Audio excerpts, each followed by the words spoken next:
Olá, tudo bem com vocês? Como será que nós podemos aplicar a ferramenta do Q² em cruzamentos propriamente ditos? Vamos pensar aqui numa característica qualquer, uma das que Mendel avaliou, por exemplo, a proporção de plantas altas e anãs. Percebam que naquele momento Mendel não conhecia a questão de proporção genotípica e fenotípica, ele só tinha na mão a proporção fenotípica. E é muitas vezes o que nós vamos ter nos nossos resultados de cruzamentos, apenas a proporção fenotípica. E nós precisamos testar se a proporção fenotípica está respeitando o proposto pela primeira lei de Mendel. Então, a situação que ele obteve foi uma frequência observada de 787 plantas altas na nossa geração F2 para 277 plantas anãs. E aí nós podemos aplicar o nosso Q² para avaliar se esse desvio em relação ao nosso 3:1 proposto ele é ao acaso ou não. A nossa hipótese é que eu teria 3/4 de plantas altas e 1/4 de plantas anãs. Percebam que o meu total aqui é de 1. Assim sendo, a minha frequência esperada ela vai ser 3/4 multiplicados por 1064 e 1/4 multiplicado por 1064, o parâmetro que eu precisei extrair da minha amostra para calcular a minha frequência esperada. O meu observado menos esperado vai ser de 787 menos 798, que vai me dar menos 11.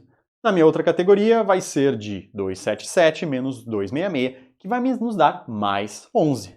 Se eu elevar ao quadrado esses meus valores aqui obtidos, eu vou ter 121 nas duas situações, porque o meu menos menos o menos, meu menos multiplicado pelo menos, vai me dar um valor positivo.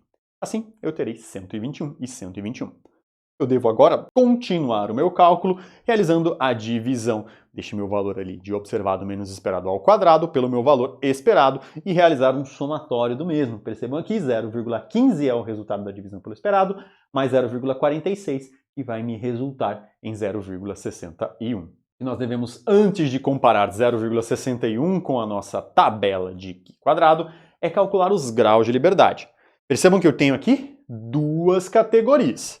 Essas minhas duas categorias, eu tive que extrair o total das mesmas como nosso parâmetro. Então, eu peguei 2 e subtraí um único parâmetro. Logo, eu tenho 2 menos 1, que é 1 grau de liberdade. Posso chegar aqui na minha tabela, então, e observar a minha primeira linha, 1 grau de liberdade, no nosso nível de significância previamente estabelecido de 3,84. E o nosso valor calculado de 0,61, ele é menor do que 3,84.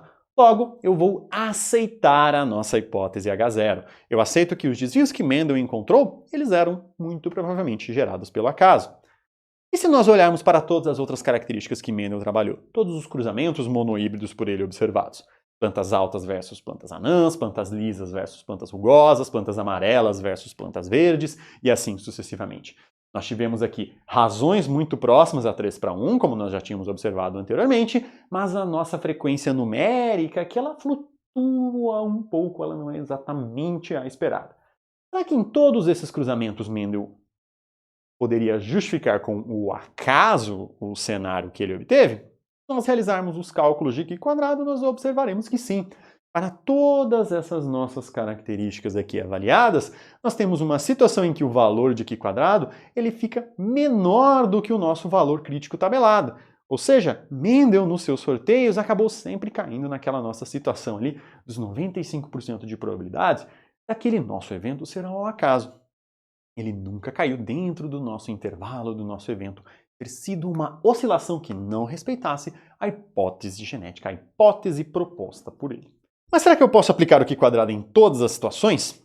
Idealmente, eu preciso de um N superior a 40. Normalmente seria o caso ali de Mendel, ele sempre trabalhava dentro da casa de centenas. Por acaso eu tiver feito entre 20 e 40 amostragens, que foi o exemplo que nós utilizamos na nossa aula de Q², eu não posso ter nenhuma categoria menor que 5 e eu precisaria utilizar algum tipo de correção de continuidade para poder corrigir os nossos valores da tabela de Q² calculado. E se eu tenho um N menor que 20, eu precisaria utilizar um outro tipo de teste, o teste exato de Fisher, porque simplesmente aplicar o Q² não seria necessariamente a melhor abordagem para isso. Assim sendo, quando eu quero falar de estatística, o ideal é que eu tenha um N muito maior, porque N's pequenos, ou seja, quantidades de eventos avaliados pequenos, podem nos gerar desvios maiores justamente porque eu avaliei poucos cenários. Por isso, por exemplo, que eu não posso aplicar um Q² em um heredograma. Em um heredograma eu tenho muito poucos eventos e esse não é um método estatístico adequado para avaliar esse cenário. Será que eu posso aplicar o Q² em um cruzamento de híbrido, como Mendel fez com as ervilhas amarelas e lisas e verdes e rugosas? Ele também teve uns valores aqui observados. Se nós levarmos em consideração, eles não são exatamente as proporções por ele propostas, mas eles se aproximam ali muito das mesmas. Assim, eu posso levar em consideração que eu tenho uma característica controlada por 2 genes, cada gene contém 2 alelos, esses alelos estão determinando os fenótipos amarelo, Vzão e liso, Rzão, e consequentemente eu tenho um alelo Vzinho recessivo para o verde e um alelo Rzinho recessivo para a nossa ervilha rugosa, e são eles que vão determinar a nossa característica. A proporção fenotípica que eu esperava que Mendel obtivesse fosse 9:3:3:1, entre ervilhas amarelas e lisas, amarelas e rugosas, verdes e lisas e verdes e rugosas. Será que foi essa a proporção que Mendel obteve quando nós consideramos os desvios ao acaso? Vamos voltar aqui para os nossos resultados.